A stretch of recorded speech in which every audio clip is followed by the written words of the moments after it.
The coronavirus pandemic sweeping the world reveals the horrible lack of development of the human species.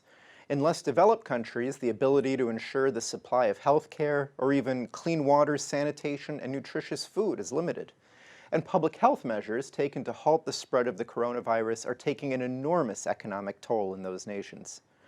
Worldwide, there are 3.3 billion people in the global labor force. Of these, 2 billion, 60%, work in the informal economy.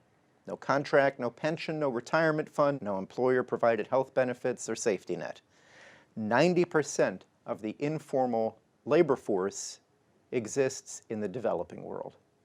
In Africa, 86% of the labor force falls into this informal category. In Asia and the Pacific, the figure is 68%. The International Labor Organization warned on April 29th that 1.6 billion people worldwide, the vast majority of them in this category, are at immediate risk of losing their livelihoods due to the health responses, the necessary health responses to the pandemic. This precarious condition that a majority of the world's labor force falls into, scraping together a living day to day, this is the result of nearly 50 years of policies of preventing modern industrial development in the Third World. This must finally be reversed. There is another threat.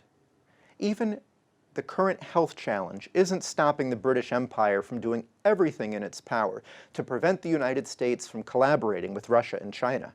Maniacal claims about the supposedly mortal sins of the Chinese Communist Party threaten to drive the US and China to war. We must immediately put a halt to these threats, break up this warmongering, and cooperate internationally to defeat the coronavirus now, build up health infrastructure for the future, and end poverty within a decade. Unfortunately, there are two sorts of dangerous lies that stand in our way. Early in April, a scandalous accusation was leveled against China by one of the British Empire's most fervent promoters, Niall Ferguson. The lie was that after shutting down travel within China from Wuhan and the surrounding area, international flights continued, ferrying sick Chinese around the world and spreading the coronavirus. There was no evidence for this sensational claim, which was definitively disproven by Professor Daniel Bell. How? Bell looked up the flight records. There were no international flights leaving Wuhan after domestic travel was shut down. It didn't happen. Or consider the despicable U.S. Secretary of State Mike Pompeo, who claimed that there was, quote, enormous evidence that the virus came from a laboratory in Wuhan. Where is this enormous evidence? Should we trust the man who bragged, "I was the CIA director. We lied, we cheated, we stole"? The second type of dangerous lie is the absurd claim that the coronavirus is no more dangerous or deadly than the seasonal flu. We've seen the footage of the overwhelmed hospitals in Wuhan, the exhausted healthcare workers, the length of the obituary section in northern Italian newspapers, the overflowing morgues there, and the packed hospitals in New York City.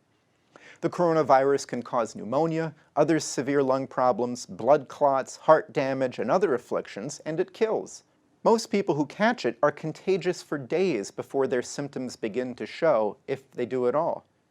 Looking at the rate of total deaths reveals that yes, this is a real threat. The British Empire wants you to hate China, and it much prefers the current system of endless bailouts to a new system that ends the reign of finance and develops the world.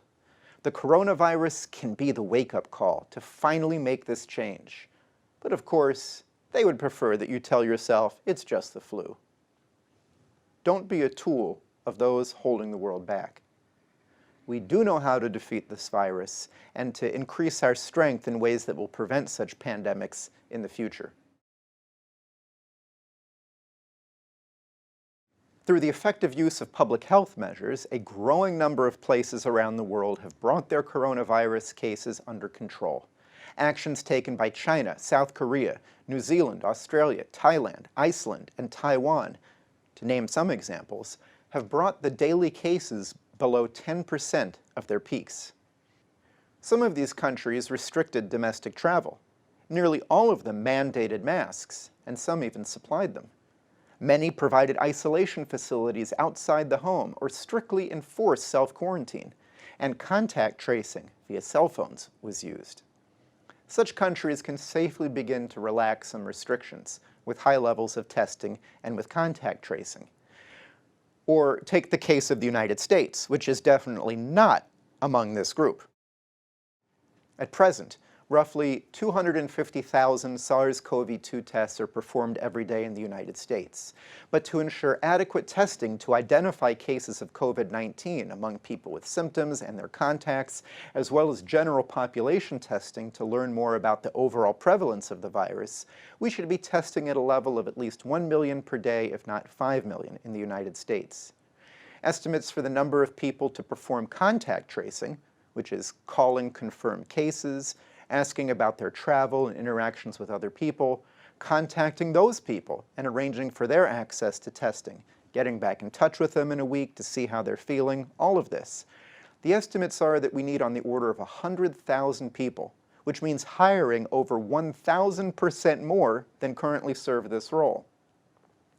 With this infrastructure in place and with cases brought down, along with mass social distancing and things like plastic safety barriers for customer service jobs, many of us could go back to work and school, and blanket shutdowns of businesses could end, although large gatherings could still be a bad idea.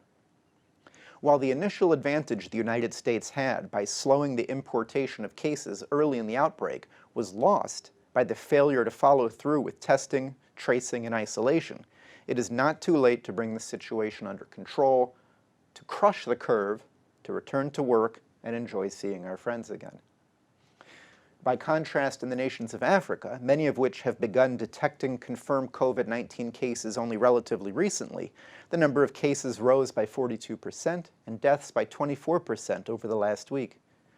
While the relative youth of the population of many nations in Africa provides hope that the death toll may be lower than has been experienced in nations such as Italy, the low level of health capacity and health in many nations provides reason for concern. While all nations in Africa have at least some testing kits, and many, many millions more will be needed in the future, access to water and sanitation for hygiene is an issue for many people. Over 300 million face food insecurity in Africa, and poor nutrition leads to bad health. To truly prevent the pandemic from taking a large toll will require not only technological innovation, such as through research on treatments and vaccine development, but a significant investment in producing adequate PPE, testing kits, medical equipment, sanitation supplies, and more. How about using the Defense Production Act to gear up production to a level that will allow significant export for other nations? What we most need is to work together. We must have cooperation, not conflict, between the United States, China, Russia, and India. We must defeat the efforts led by the British Empire to decouple the United States and China, or to foster animosity and raise the threat of war. To ensure that the world is never again terrorized by such a threat, we should commit in short order to achieve the following. We need an economic platform that can support excellent health. Basic economic infrastructure throughout the globe, water treatment, sanitation and wastewater treatment, transportation, electricity, and so on. We need the complete elimination of poverty, complete. This will require industrialization and development supported by and able to support that infrastructure network. We need the following public health measures. We need a universal influenza vaccine. This will require significant public funding. Antivirals verified to be effective against a range of coronaviruses, developed and stockpiled in advance. A platform for the speedy production of vaccine, antiviral, and monoclonal antibody candidates when new pathogens are identified in the future.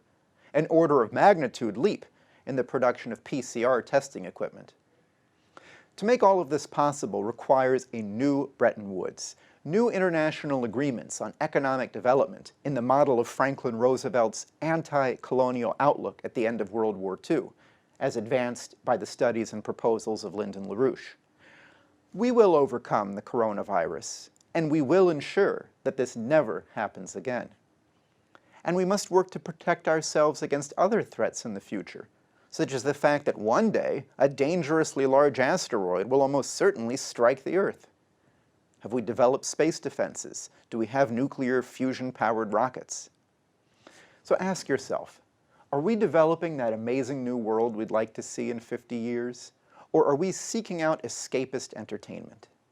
Engage your efforts with us to build a new paradigm of economic growth and understanding among people. It is absolutely required.